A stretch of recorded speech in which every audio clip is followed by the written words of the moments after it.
Programang ito ay rated SPG, striktong patnubay at gabay ng magulang ang kailangan. Napuno na ng matinding galit ang puso ni Santino. Hindi niya na nakayanan ang walang tigil na pang-aapi na ginagawa sa kanya ni Miguelito. Ang bawat araw ay isang pasakit. Ngunit ang huling ginawa ni Miguelito ang siyang nag-umapaw sa kanyang pasensya. Ang pagdura nito sa mismong pagkain ni Santino ay isang malaking kabastusan na humamak sa kanyang buong pagkatao.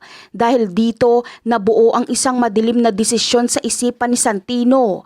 Para sa kanya, kailangan ng tapusin ang paghahari-harian ni Miguelito at gagawin niya ito sa paraang hindi malilimutan ng lahat. Ang galit na nararamdaman ni Santino ay ang nagtulak sa kanya na magplano ng isang mapanganib na hakbang. Naghanap siya ng lason at naghintay ng tamang pagkakataon para isagawa ang kanyang balak. Alam niyang malaking gulo ang papasukin niya. Ngunit mas matimbang ang pagnanais niyang makaganti. Ang ginawang paghamak sa kanya ni Miguelito ay sapat na dahilan para ituloy ang planong paglason. Para kay Santino, ito na lang ang natatanging paraan para makamit ang hustisya sa dinanas niyang kahihiyan at hustisya rin para sa pagkamatay ng kuya niyang si David. Samantala, masayang-masaya na naman si Miguelito matapos ang kanilang meeting party. Naging matagumpay ang kanyang pakikipag-usap sa mga tiwaling opisyal ng gobyerno at sa mga kasabwat niyang kontratista. Sigurado na naman na may malaking pera ang papasok sa kanilang pamilya. Puno ng tawanan at pagdiriwang ang kanilang meeting party.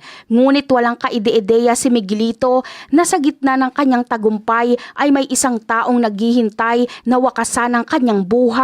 Upang lalong maging masaya, nagpasya si Miguelito na magpahinga at uminom ng alak. Ito na ang pagkakataong matagal nang inaabangan ni Santino. Nilagyan na ni Santino ng lason ang paboritong inumin ni Miguelito. Habang dahan-dahang iniinom ni Miguelito ang alak, hindi nito namalayan na yun na pala ang magiging katapusan niya. Nagtagumpay si Santino sa kanyang masamang plano na hindi man lang pinagpapawisan. Mabilis na kumalat ang lason sa katawan ni Miguelito. Ang dating masayang pagdiriwang ay biglang napalitan ng sigawan at pagkakagulo.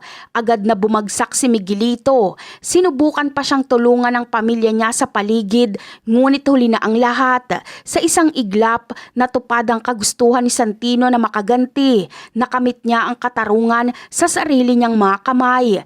Ngunit alam niyang ito ay simula pa lamang ng mas malaking problema. Ang biglaang pagkawala ni Miguelito ay nagdulot ng matinding galit sa buong pamilya Guerrero. Tiyak nilang may kinalaman si Santino sa pangyayaring ito.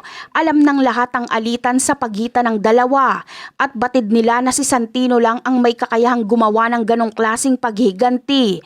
Kahit wala pang direktang ebidensya, si Santino na agad ang kanilang pangunahing sospek. Hindi pa malinaw kung anong mabigat na kaparusahan ang naghihintay para kay Santino kapag napatunayan ng mga Guerrero na siya pala ang may sala.